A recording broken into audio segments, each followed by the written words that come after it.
الله يا سبحاني جدلنا بالنوراني الوالي قد رباني شيخ عبد القادر الجيلاني.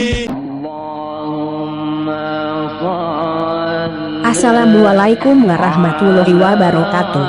Mari belajar mengenal sejarah para waliullah Nusantara. Las Kiai Ageng Tarut dan keturunannya kurang lebih pada tahun 1300 ada utusan mubalik dari Arab yaitu Syekh Jumadil Kubro Jamaluddin Akbar. Beliau mempunyai putri bernama Tobiroh dan Tobiroh mempunyai putra Syekh Maulana Maturidi.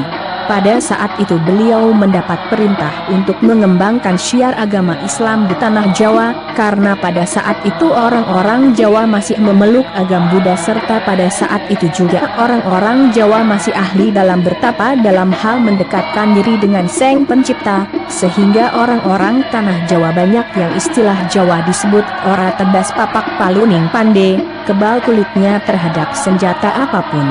Kemudian Syekh Maulana Maghribi mulai memasukkan syariat Islam di tengah-tengah masyarakat Jawa dalam berkhalwat untuk mendekatkan diri kepada Allah dengan cara bertapa pula sehingga seperti budaya masyarakat Jawa yang masih beragama Buddha dengan maksud untuk menarik perhatian masyarakat Jawa untuk bias memeluk agama Islam.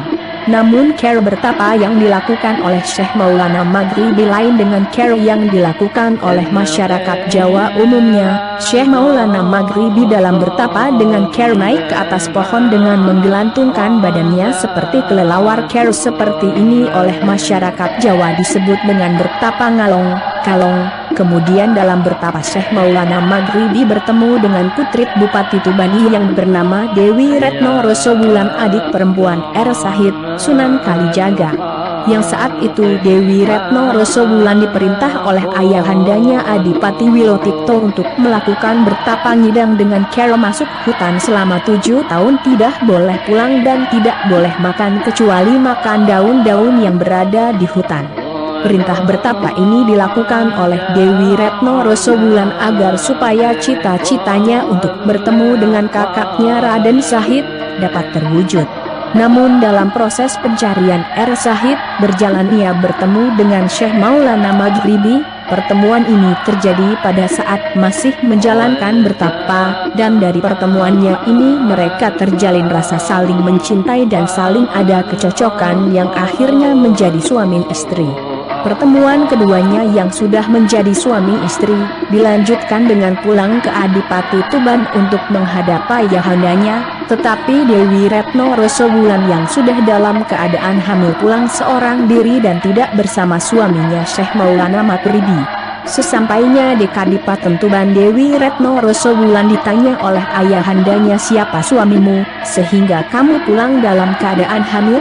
Saat ditanya Dewi Retno Rosobulan diam tidak menjawab karena rasa takutnya kepada ayahandanya. Akhirnya Dewi Retno Rosobulan kembali ke hutan untuk mencari suaminya yaitu Syekh Maulana Maghribi, ayah dari anak yang dikandungnya itu. Di tengah perjalanannya Dewi Retno Rosobulan melahirkan seorang bayi laki-laki yang kelihatan lucu. Tempat di mana Dewi Retno Rosobulan melahirkan bayi itu sampai sekarang diberi nama Desa Babar. Setelah si jabang bayi lahir, niat untuk mencari Syekh Maulana Maghribi ayah dari bayi itu oleh Dewi Retno Rosobulan tetap dilanjutkan, dan saat mencari ayah si bayi Dewi Retno Rosobulan masih dalam keadaan bertapa. Kemudian bayi diletakkan di sendang mata air dekat Syekh Maulana Maghribi bertapa di atas pohon Cianti. Setelah melihat istrinya datang dengan bayinya, Syekh Maulana Maghribi turun dari pertapaannya untuk menimang bayi yang putranya sendiri hasil pernikahannya dengan Dewi Retno Rosobulan. Entah ada rahasia apa yang kemudian bayi itu dibuatkan tempat yang sangat indah dan terbuat dari emas yang disebut Bokor Kencono. Sementara itu Dewi Kasihan ditinggal wafat suami tercintanya yang bernama Aryo Pananggungan dan belum dikaruniai keturunan. Karena sayangnya Dewi Kasihan terhadap suaminya, walau sudah wafat setiap malam ia selalu menengok makam suaminya. Pada saat itu Syekh Maulana Maghribi. Sekian cerita pendek video kami, semoga bermanfaat bagi saudara semua. Jangan lupa subscribe dan tekan tombol lonceng, agar dapat melihat video selanjutnya.